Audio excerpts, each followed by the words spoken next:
विद्यार्थी मित्रांनो नमस्कार. आज आपण कॉमर्स या विषयासाठी इंग्रजी कंपल्सरी इंग्लिशमधील जो महत्त्वाचा भाग आहे तो म्हणजे जे प्रोज आपल्याला आहे ते आहे इन द ऑफिस आणि त्याचा लेखक आहे AS हॉर्नबाय. इन द ऑफिस या प्रोजमध्ये या धड्यामध्ये AS हॉर्नबाय यांनी आपल्याला जे सांगितलेलं आहे ते म्हणजे कुठलंही ऑफिस, कुठलंही एखादं जे कार्यालय असतं ते कार्यालय अगदी यशस्वीपणे चालवण्यासाठी काय गरजेचं असतं तर सर्वात महत्त्वाचा भाग म्हणजे कम्युनिकेशन, संभाषण. मग ते संभाषण कशा पद्धतीने असलं पाहिजे? साधारणपणे 2 पद्धतीचं संभाषण कुठल्याही कार्यालयामध्ये असतं. एक असतं इंटरनल कम्युनिकेशन आणि दुसरं असतं एक्सटर्नल कम्युनिकेशन.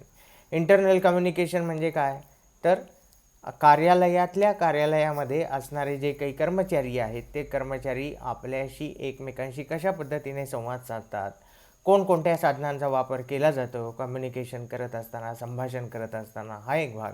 आणि दुसरा भाग म्हणजे जे कार्यालयाच्या बाहेर आहेत, व्यवसाय म्हणून ज्यावेळेस आपण काम करत असतो तर ते व्यवसायासाठी म्हणून आपल्याला जे आपले ग्राहक आहेत, आपल्याला सेवा पुरवणारे जे मंडळी आहेत, व्यवसाय करणारे अनेक उद्योजक आहेत, तर त्यांच्याशी कशा पद्धतीने आपण कम्युनिकेशन केलं पाहिजे, संभाषण केलं पाहिजे, याच्यासाठी आपण कोणकोणत्या साधनांचा वापर करतो. तर अशा सगळ्या पद्धतीने या AS हॉर्नबाय यांनी या जो प्रोज आहे या प्रोजमध्ये त्याचं वर्णन केलेलं आहे. इन द ऑफिस या नावाचा हा धडा आपल्याला आहे. तर हा नेमका काय आहे? अबाउट द टेक्स्ट काय नेमकं म्हटलेलं आहे ते एकदा आपण तुम्हाला मी वाचून दाखवतो. तर in the present essay AS हॉर्नबाय gives a description of the functioning and the management of an office, focusing on the communication systems used both internal and external. आत्ताच सांगितल्याप्रमाणे कुठल्याही कार्यालयामध्ये काय 2 प्रकारच्या कम्युनिकेशन संभाषणाच्या पद्धती असतात. एक असते इंटरनल आणि दुसरी असते एक्सटर्नल. तर त्याच्याबद्दल या धड्यामध्ये चर्चा केलेली आहे. Hornby gives the reader a brief overview of the tools of communication available in a well equipped office along with their features and usage. Communication करण्यासाठी, संभाषण करण्यासाठी वेगवेगळे जे साधनं आहेत, टूल्स आहेत, त्या टूल्सचं वर्णन AS हॉर्नबाय यांनी या धड्यामध्ये केलेलं आहे आणि ते कशा पद्धतीने आपण वापर केले पाहिजे त्याचेही वर्णन केलेलं आहे. Some of the gadgets mentioned in the essay may be outdated and no longer in use. यामध्ये सांगितलेले जे गॅजेट्स आहे, उपकरणं आहेत, तर हे उपकरणं आता कालाबाधित झालेले असतील, म्हणजे आता ते बदललेले असतील, आउटडेटेड झालेले असतील, त्याचा कोणी वापर करत नसतील, पण तरीसुद्धा त्याचा उल्लेख त्यांनी या ठिकाणी दिलेला आहे. But the essay remains relevant as the objective of the author to make the readers aware of the importance of an effective communication setup for the smooth functioning of an organization is met. बघा, साधनं जरी outdated झालेले असतील या धड्यामध्ये लिहिलेले, तरीसुद्धा लेखकाचा जो ऑब्जेक्टिव्ह आहे, उद्देश आहे, तो उद्देश म्हणजे काय तर कुठलंही जे कार्यालय आहे ते अधिक चांगल्या गतीने चालवायचं असेल, त्याला गतिमानता द्यायची असेल तर आपल्याला कम्युनिकेशनच्या वेगवेगळ्या साधनांचा उपयोग करावाच लागतो आणि त्याचं अधोरेखित लेखकाने या ठिकाणी केलेलं आहे. तर नेमकं काय म्हणतात? The word commerce suggest buying and selling, the exchange of goods between countries. बघा, कॉमर्स या शब्दाचा अर्थ आहे की एकतर विकत घेणे आणि त्याचबरोबर त्याचा विकणे. आणि the exchange of goods between countries, goods म्हणजे माल, हे सगळा जो माल आहे तो माल आपण काय करतो, एक्सचेंज करत असतो. एक्सचेंज करणे म्हणजे काय, जो मला आवश्यक आहे तो आवश्यक असलेला माल मी तुमच्याकडनं घेतो आणि त्याचबरोबर तुम्हाला आवश्यक असलेला जो काही माल आहे तो माल तुम्ही माझ्याकडनं एक व्यावसायिक म्हणून तुम्ही माझ्याकडनं घेता. असं 2 राष्ट्रसुद्धा एकमेकांमध्ये करत असतात. The word industry suggest the production of goods by mining and manufacture. बघा, हा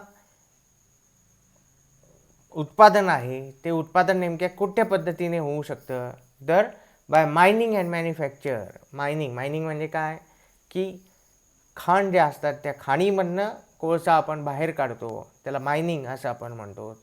त्याचबरोबर आपलं जे तेल आहे ते तेलसुद्धा आपण काय करतो, त्याच्या माईन्स आहेत, त्याच्या खाणी आहेत, त्या खाणींमधनं आपल्याला ते उपलब्ध होतं. मग ते आपण ते सगळं वर घेतो. तशाच पद्धतीने आणि दुसरा उपयोग काय आहे तर मॅन्युफॅक्चर करणे, म्हणजे त्याचं उत्पादन करणे. तर अशा पद्धतीने आपण 2 प्रकारच्या साधनांचा वापर करून, 2 प्रकारच्या व्यवस्थापनांचा उपयोग करून आपला उद्योग व्यवसाय वाढवू शकतो. एक तर मायनिंग करू शकतो किंवा दुसरं एक तर आपण मॅन्युफॅक्चरिंग करू शकतो. अशा पद्धतीने 2 घटक जे आहेत ते घटक हे उत्पादनाच्या क्षेत्रामध्ये महत्त्वाचे आहेत. When we see or hear the word business, however, we think first of all not of shops, factories or mines, but of offices.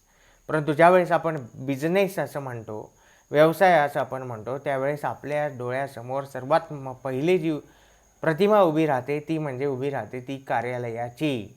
त्याच्या आधी आपल्यासमोर कधीही आपल्याला असं वाटत नाही की एखादं दुकान असेल, एखादी कंपनी असेल, फॅक्टरी असेल, कारखाना असेल किंवा एखादं माईन्स खाण असेल. तर आपण सर्वात पहिले ज्यावेळेस बिझनेस असं म्हणतो त्यावेळेस आपल्यासमोर येते प्रतिमा उभी राहते, चित्र आपल्यासमोर उभं राहतं, ते म्हणजे कार्यालयाचं, ऑफिसचं. Modern business is done chiefly in offices and office work usually means various forms of communication. आधुनिक मॉडर्न व्यवसाय, आधुनिक व्यवसाय हा कुठून केला जातो तर साधारणपणे घरात बसून, ऑफिसेस, कार्यालयात बसूनच तो केला जातो. त्याच्यासाठी काही तुम्हाला कारखान्यांमध्ये जायची गरज नाही. आणि यावेळेस ऑफिसेसमधनं अशा पद्धतीचं काम होतं आहे, तर ते नेमकं कोणत्या पद्धतीने होतं तर ते संभाषणाच्या माध्यमातून होतं. आणि मग ते काय आहेत, व्हेरियस फॉर्म्स ऑफ कम्युनिकेशन काय आहे, संभाषणाचे वेगवेगळे पद्धती कोणत्या आहेत त्याचा विचार आपण या ठिकाणी केलेला आहे. A businessman needs to communicate with other businessman. बघा, जो उद्योजक असतो, जो व्यावसायिक असतो, त्या व्यावसायिकाला इतर व्यावसायिकांशी कम्युनिकेट करावं लागतं, संभाषण ठेवावं लागतं.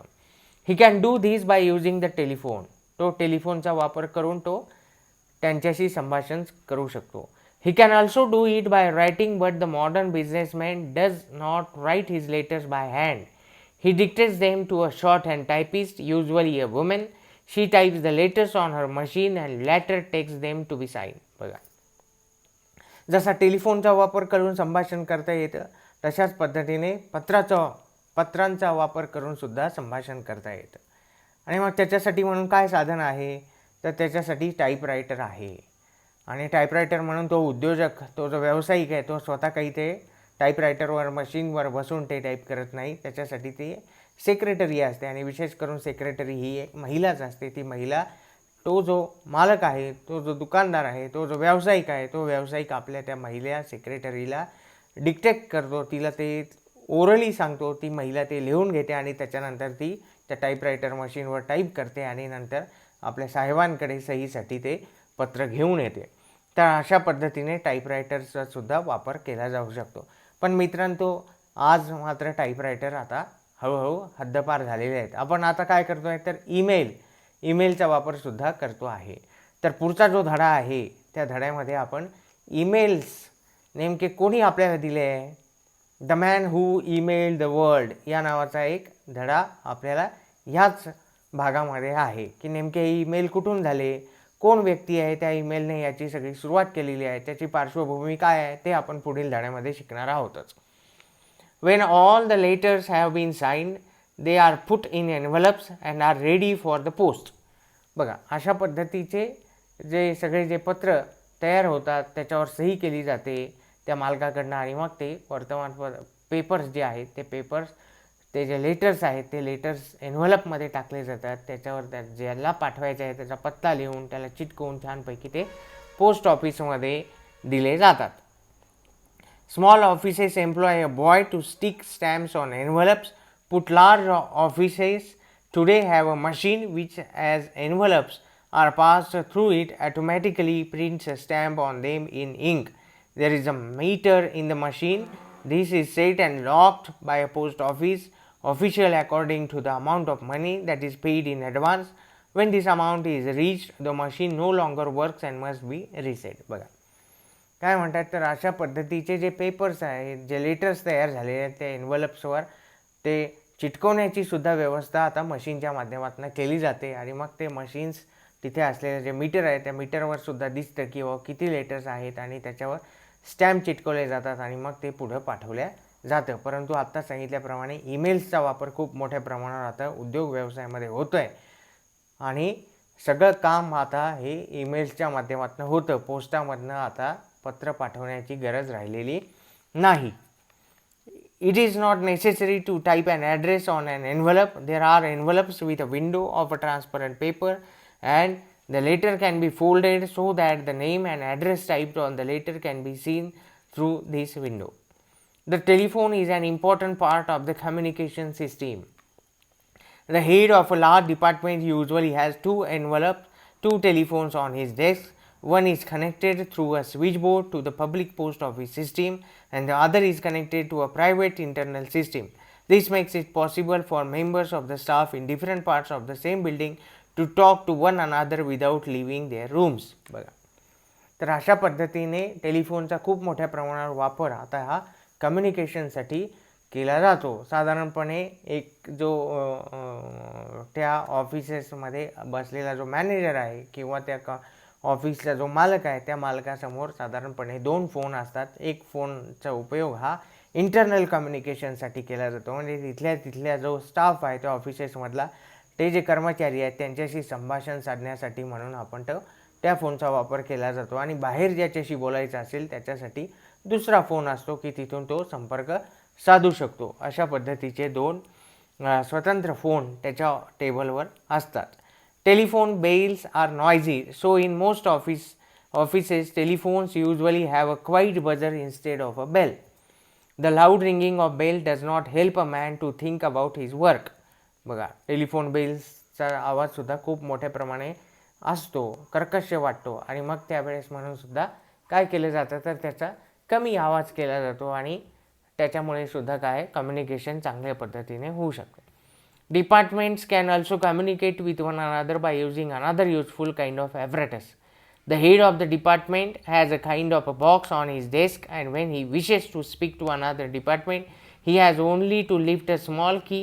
There is a buzz in the department he has called. The head can then talk to his staff in several departments at the same time if he wishes, and hear the replies. The apparatus has a loudspeaker like that in a radio receiver. Instead of calling his staff to his office for a short discussion, the head of the department can talk to them and hear their replies as they sit at their own desks. Perhaps one day the apparatus will also have a television screen so that the persons will see each other while they talk. Some office workers would not like to know that they could be watched by the head of the department. बघा, असं म्हणतं आहे की साधारणपणे आता अशी व्यवस्था त्या काळामध्ये निर्माण झालेली होती की तिथेच असलेला जो व्यक्ती आहे, समजा मी आता या रूममध्ये बसलेला आहे आणि तुम्ही दुसऱ्या रूममध्ये बसलेले आहात आणि आपल्या दोघांना संभाषण करायचं आहे, तर माझ्याकडे असलेला जो टेलिफोन आहे त्या टेलिफोनमध्ये असलेला एक बजर आहे, तो बजर मी जर प्रेस केला तर तुम्हाला तिकडे आवाज त्याचा ऐकू येईल आणि तुम्ही तो टेलिफोनचा रिसिव्हर उचलायचा आणि मग आपण दोघांनी संभाषण साध्य करायचं आहे. साधारणतः लेखक असंही म्हणतो की आता नंतरच्या कालावधीमध्ये अशी सुद्धा व्यवस्था होईल की या बजरची जागा आता नंतर TV स्क्रीन्स घेतील आणि लोक एकमेकांना प्रत्यक्षपणे पाहून बोलतील. आणि आज तर तंत्रज्ञानानं इतकी गती घेतलेली आहे की आपला हा ताससुद्धा आता आपण व्हर्च्युअल या स्वरूपामध्ये, आभासी या स्वरूपामध्ये घेत आहोत. प्रत्यक्षपणे कोणालाही कुठे जायची गरज नाही, आपण आपल्या घरामध्ये बसूनसुद्धा आता शिक्षण घेऊ शकतो आणि तोही अशा पद्धतीच्या या कम्युनिकेशनच्या माध्यमातून करतो आहे. त्यावेळेस तर टेलिफोनचं उदाहरण या धड्यामध्ये आहे, परंतु आता आपण या मोबाईल फोन्सने जी काही क्रांती घडवून आणलेली आहे त्या क्रांतीचे आपण सगळेजण साक्षीदार आहोत आणि त्याचा प्रत्यक्ष अनुभव आपण घेतो आहे. प्रत्यक्ष लाभार्थी आपण आहोत की आपले ताससुद्धा आता ऑनलाईन या स्वरूपामध्ये आपण घेत आहोत. म्हणजे हे सुद्धा कम्युनिकेशनचं एक प्रभावी अशा पद्धतीचं माध्यम आहे. तर साधारणतः हा कम्युनिकेशनचा पहिला भाग इथेच आपण थांबूया. उद्याच्या भागामध्ये यातला दुसरा जो भाग आहे तो दुसऱ्या भागाबद्दल आपण सविस्तर अशाच पद्धतीने चर्चा करणार आहोत. आजच्या भागामध्ये कम्युनिकेशनचे जे टूल्स आहेत त्या टूल्सबद्दलची आपण माहिती बघितली. याच्यामध्ये साधारणतः 2 महत्त्वाचे भाग आपण बघितले. एक ते इंटरनल कम्युनिकेशन, एक्सटर्नल कम्युनिकेशन. या कम्युनिकेशनसाठी आवश्यक असणारे घटक म्हणजे टेलिफोनचा वापर करून आपण इंटरनली कम्युनिकेशन करू शकतो ऑफिसमध्ये, कार्यालयामध्ये आपल्या, आणि बाहेर असणारे जे उद्योजक आहेत, व्यावसायिक आहेत, त्या व्यावसायिकांशी सुद्धा आपण कम्युनिकेशन करू शकतो. तशाच पद्धतीचं दुसरं जे टूल आहे, दुसरं जे साधन आहे कम्युनिकेशनचं, ते म्हणजे असलेले आपले पत्र पाठवून आपण त्यांच्याशी कम्युनिकेट करू शकतो. आणि त्याच्यासाठी असलेली व्यवस्था, ती व्यवस्था म्हणजे काय, तर स्टेनोग्राफर ते टाईप करेल डिक्टेट केलेलं पत्र आणि त्याच्यानंतर ते पोस्टाच्या माध्यमातून आपण पाठवू शकतो. पण ह्याच्यामध्ये आता खूप मोठी क्रांती झाली. आपण ईमेलचा वापर करून सुद्धा एकमेकांशी कम्युनिकेट करतो आहे आणि आपला उद्योग आणि व्यवसाय अधिक पुढे नेण्यासाठी आपण प्रयत्नशील आहोत. उद्याच्या भागामध्ये आपण ह्याच्याबद्दल अधिक सविस्तर माहिती घेणार आहोत. धन्यवाद.